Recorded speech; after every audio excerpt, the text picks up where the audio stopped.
My sentence is 75 to life.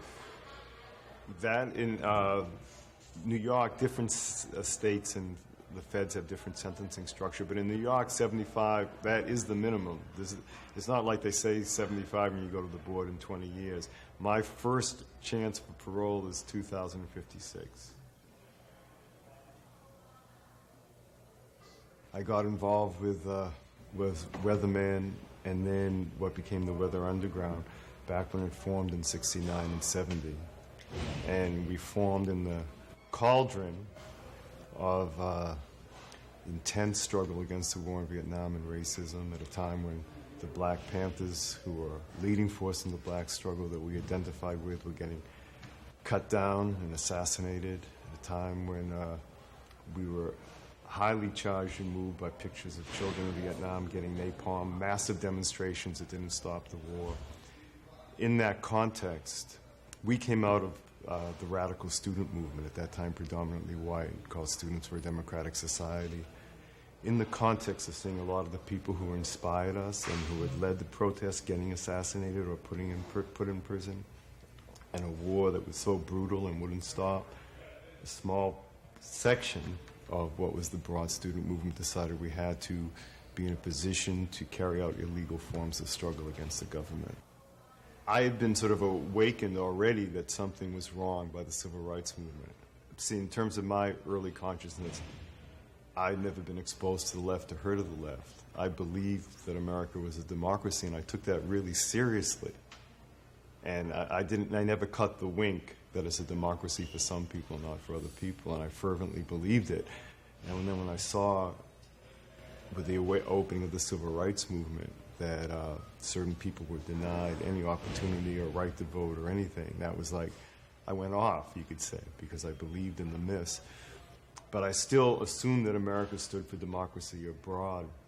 What happened when I was still in high school, my best friend in high school had an exchange student from Vietnam living with him. She wasn't a communist, she was from an aristocratic family.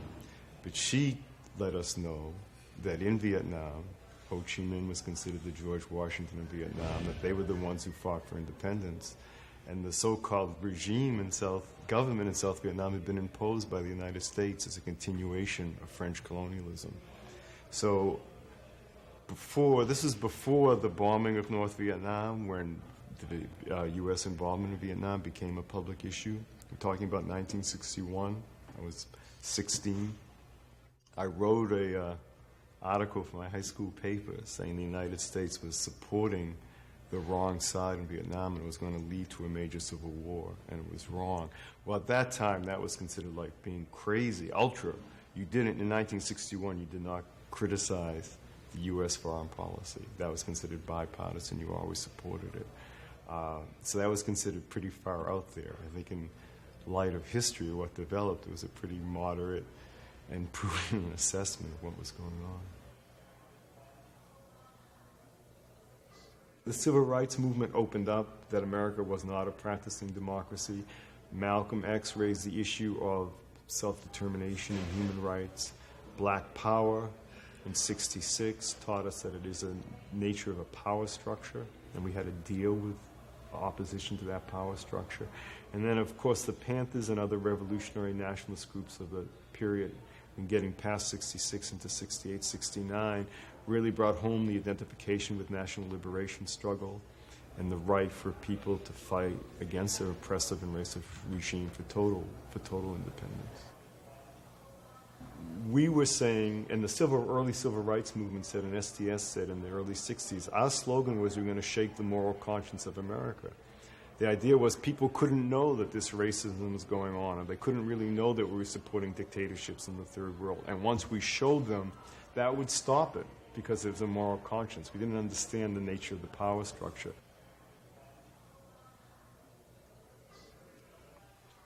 Days of Rage, as I said, that happened in '69, and this is the period at the height of the police and FBI attacks on the Panthers, when we're really psyching ourselves up to take this leap.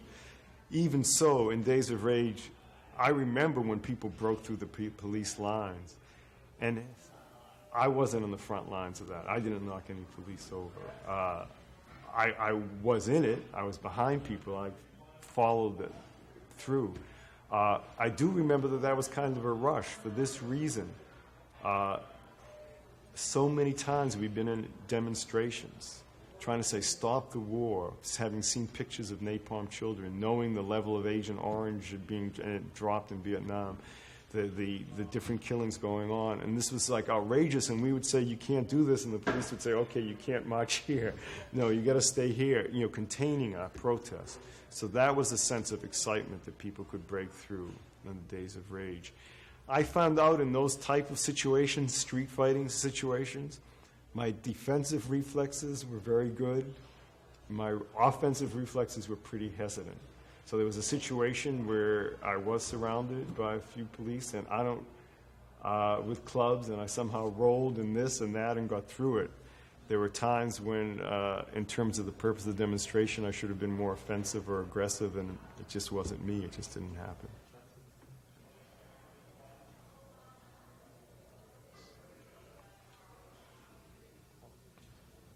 Fred Hampton and Mark Clark were shot to death December 4th, 1969.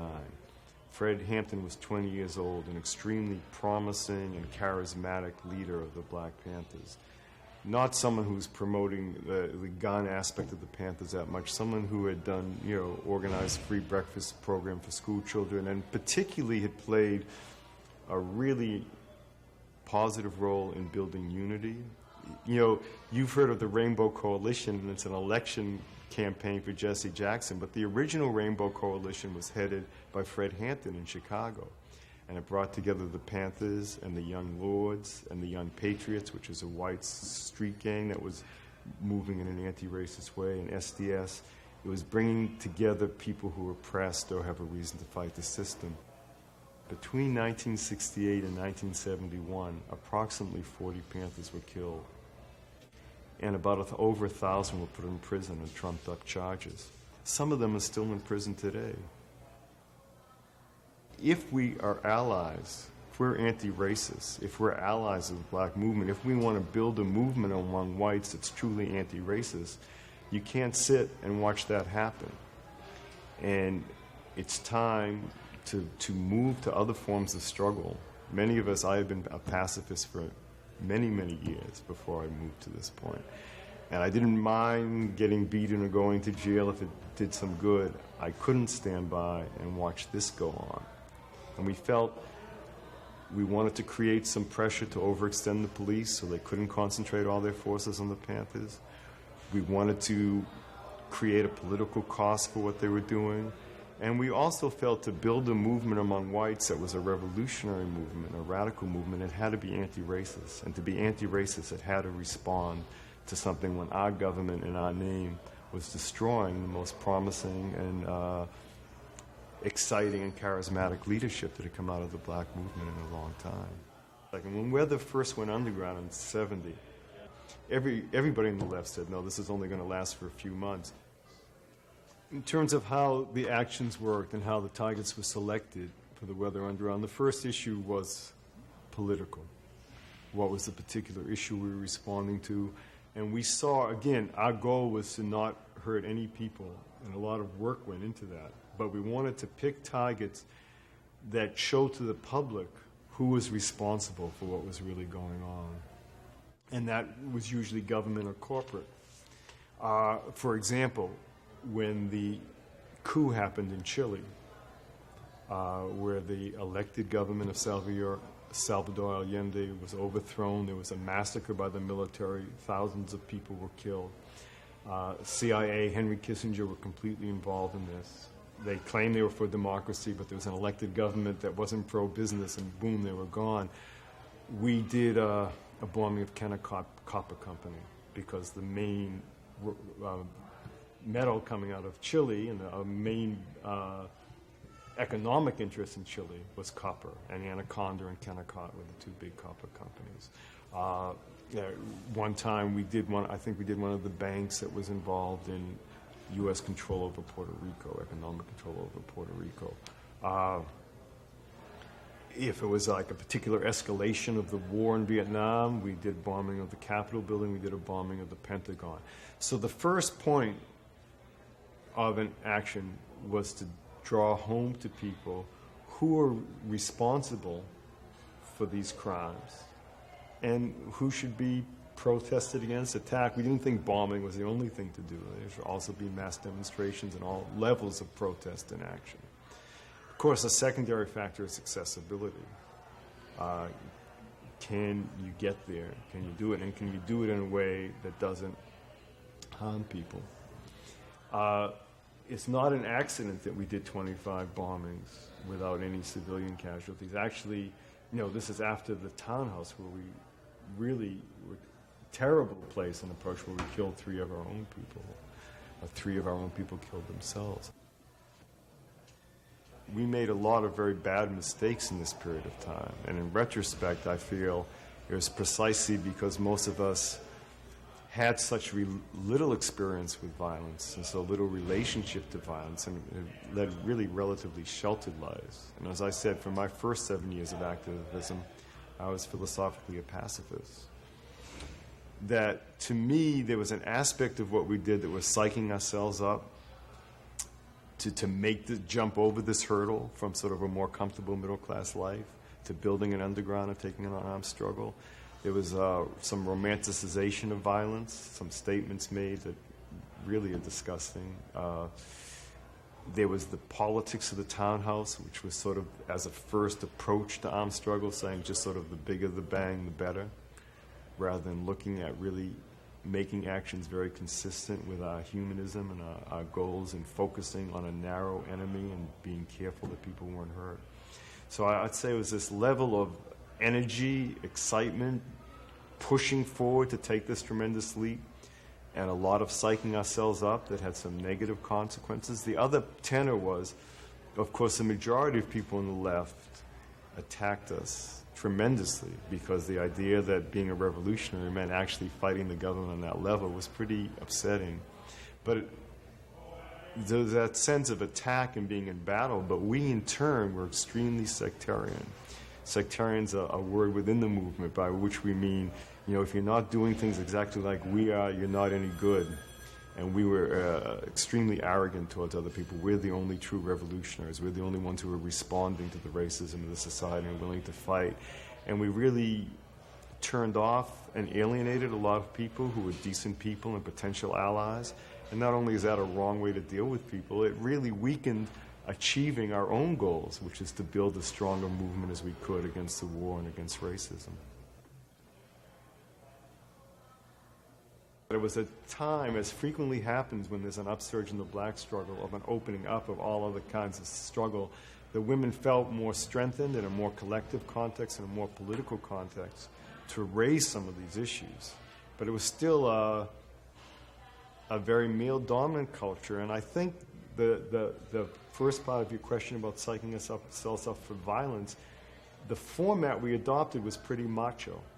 And women were invited to be part of armed struggle, which you could say was an advance, and many women played very good, important roles. But the mode of how to do it was still a macho posturing mood, the tougher the better, rather than a more thoughtful, humane, careful, strategic way of approaching it. How did brothers see free love as the answer to sexual repression?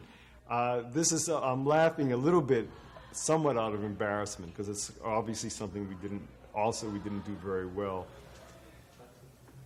Sometimes when you think you're opposing something, instead of being the opposite of it, you're really being the other side of the coin. You haven't achieved something that really transcends it or goes beyond it. Sexuality is interesting because in American culture you have two apparent opposites. You have repressive Puritan views, and you have the proliferation of pornography and that approach to sex. And they hate each other, and they're opposites, but they really feed on each other. Without the repression, there wouldn't be such a market for pornography. And without the pornography, the people who promote repression wouldn't have such a good argument. So they're really two sides of the coin. The opposite to both of them is a healthy sexuality that's part of human relationships where there's mutual respect and tenderness. That's the opposite to both of them. We weren't pornography, but we were much more just a crude negation of the repression. Everybody should sleep with everybody. It wasn't quite that bad in practice, but there are edges of that. without respect, not only for commitment and responsibility, but it wasn't really something that were liberating women from the constrictions of the old society, because there was a lot of pressure on women to be sexually available, whether that was exactly what they felt in that situation or not. Part of the revolution is being able to apply your humanitarian ideals to your own human relationships. And we have to develop a process and a mode of struggle. I think the women's movement has taught some lessons on this.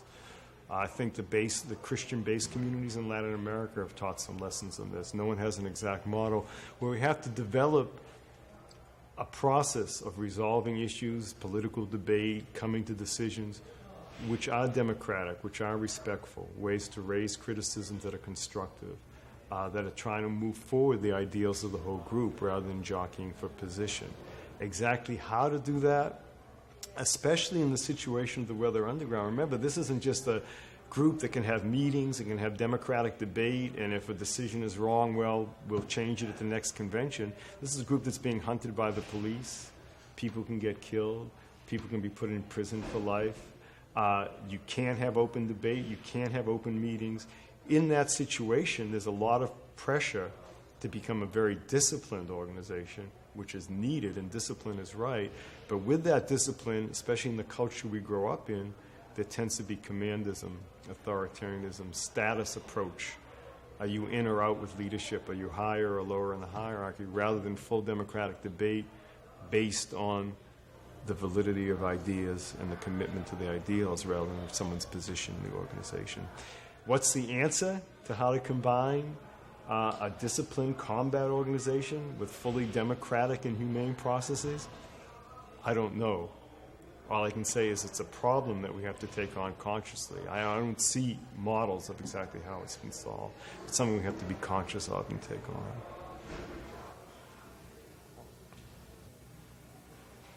One thing that revolutionary groups need to function is funds. They usually don't get grants from the Rockefeller Foundation, the Ford Foundation, and especially by 81, when there's much less of a mass movement and there's less support coming forward, people tend to rely on ways of taking funds to function. The grouping that was responsible for NIAC took the name Revolutionary Armed Task Force, but it was a unit of the Black Liberation Army, and there were white revolutionaries like myself who worked with them, because it was in the context both of trying to build a revolutionary black underground, and also funds were used to support programs in the community for the youth to keep revolutionary nationalism alive and functioning. So this same grouping was accused of doing several money actions. This is one that went terribly wrong. The action was at the Nanuet Mall. There was an armored car that was picking up money.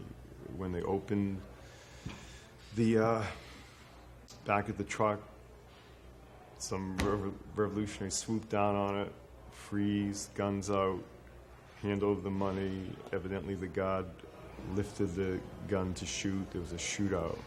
The guard was killed. A guard inside who was trying to close the truck was shot in the arm. Money was taken off the truck. Later the police said it was about $1.6 million.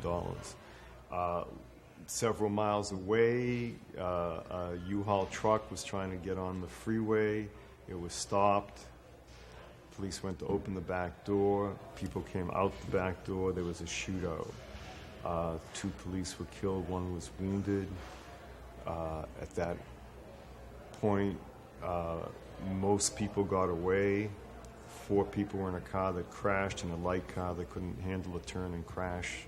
No, 3 people, and were busted, and also Kathy Boudin was busted on the entrance to the freeway there. I was in that light car that was crashed. 2 days later, there, I guess based on lessons the police learned from ID and tracing cars and this and that, a car with Sekou Odinga and Mtiari Shabaka Sundiata was stopped, and there was a shootout. Sundiata was killed going over a fence. Sekou Odinga ran out of ammunition and surrendered. He walked into the police station in good shape. He came out in intensive care for 3 months.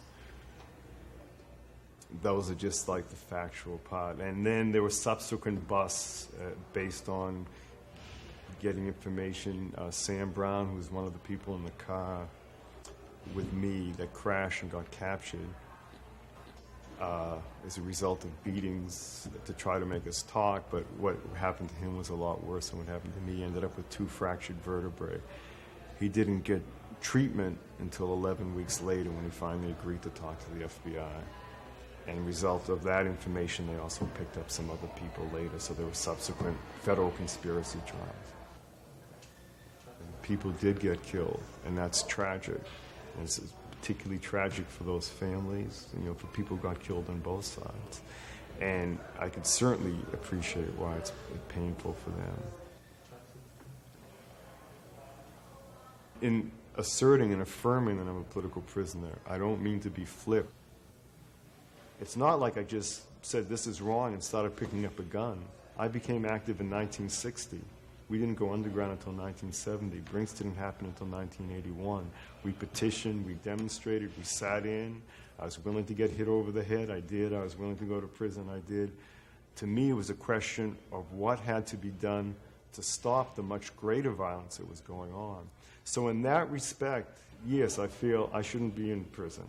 I feel the people who should be in prison are the head of Union Carbide and the head of Standard Oil and Newt Gingrich and Bill Clinton and the whole crew and Rockefeller. That's who should be in prison. Would I be willing to take some responsibility for the fact that even fighting for a good cause, we made serious errors, got wrapped up in some ego things, didn't see something, and there were tragic results? Yes, I do take responsibility. I would rather be accountable to a community group or something that represented legitimate power, not this murderous government. But to me, the most significant issue isn't really what happened to me individually. I don't mean to be cavalier about it. I feel it. My family feels it. But the most significant issue is what are we doing to turn around the much greater suffering? I'm still a revolutionary in terms of my commitments and my analysis of the nature of the system. In other words, revolutionary means turning over. It's not we need more than a few reforms. We need a total change in the structure of power. And I see this world as a world where wealth and power are tremendously polarized. There's a small minority that controls it. They have tremendous power in terms of military, in terms of media, in terms of culture, and that the vast majority of people, for the majority of people in the world, just food and shelter and medical care is a major issue, let alone a chance to develop their potential in contributing to making a better world for humanity. So I don't see a solution to that short of a total overturn of power.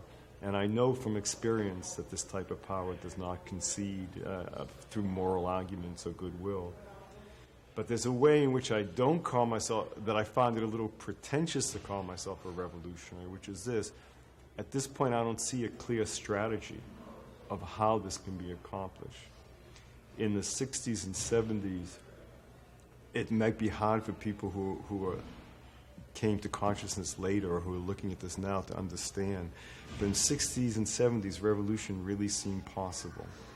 And it wasn't just some sort of fantasy or delusion of a few people. There was a lot of turmoil in motion, most particularly what we call national liberation struggles, which means people in Africa and Asia and Latin America that had formerly been colonized or controlled by the Western powers were rising up and saying, we want to take the wealth of our country back for our own people. And they had, a lot of those struggles had the majority of people involved. That was very encouraging when you see the most oppressed being active and taking a role in their own life. And America was feeling the stress. There were internal national liberation struggles, the struggle for black liberation, for Chicano, Puerto Rican, Native American. And there was hundreds of thousands, millions of white youth who were in action against the system. And there was a view of a strategy which Che summed up as 2-3 many Vietnams. Vietnam showed that a poor country without technology, if they're united for a purpose, can stand up to the most powerful military power. And the idea that there could be several, Angola, Mozambique, Nicaragua, all these countries had uprisings. And there were uprisings and disgust with the war in the United States. It was really an image that the very strength of imperialism, which is like an octopus which is sucking wealth out of all these countries with all these tentacles, was also weakness, because those tentacles could be cut off piece by piece. So back then, and I hope really when the whole discussion of armed struggle, people looking at it now don't get the view that it was a small conspiracy of a handful of people who had some delusion. There was a period of time, even among whites in America, where there are not only millions demonstrating against the war, hundreds of thousands did things like break through police lines or smash windows, or there were hundreds of banks of America being burnt down, a particular target in terms of imperialist exploitation, hundreds of ROTC buildings, which was the military presence on campus, being burnt down. In the context of the rise of national liberation, we felt that if we could build a strong anti-racist movement, we could be part of revolutionary change in a worldwide situation. Why not now? I think that the key factor has been what I call the setback to national liberation struggles. I think in terms of particularly our own movement, I think two things happened. I think when the United States did get out of Vietnam, that a lot of the motion among white youth did have to do with the draft and the cost it could be for us. And even there was a lot of culture and sentiment that went further than that, against intervention, against racism, it wasn't deep enough. The movement receded somewhat. But I think in particular, I think if you look at U.S. history, the times when there's been the most exciting, progressive motion, changes in the United States, have been times when the black movement has been strong, whether it was anti-slavery or civil rights or whatever. And I think the success of COINTELPRO, and of course all the movements also have their internal weaknesses in setting back, both examples of a more humane and revolutionary direction, a hopefulness that change can be accomplished. I think that that's produced a certain demoralization. In that context, you have a tremendous consolidation of the media, you have a tremendous consolidation of police power and repressive powers in this country. So right now it's a rougher time. It looks like you're crazy to fight it, and it could never dent it. And there's a certain immediate logic to that, for sure. History has shown that every empire has fallen, no matter how powerful it seemed at the time.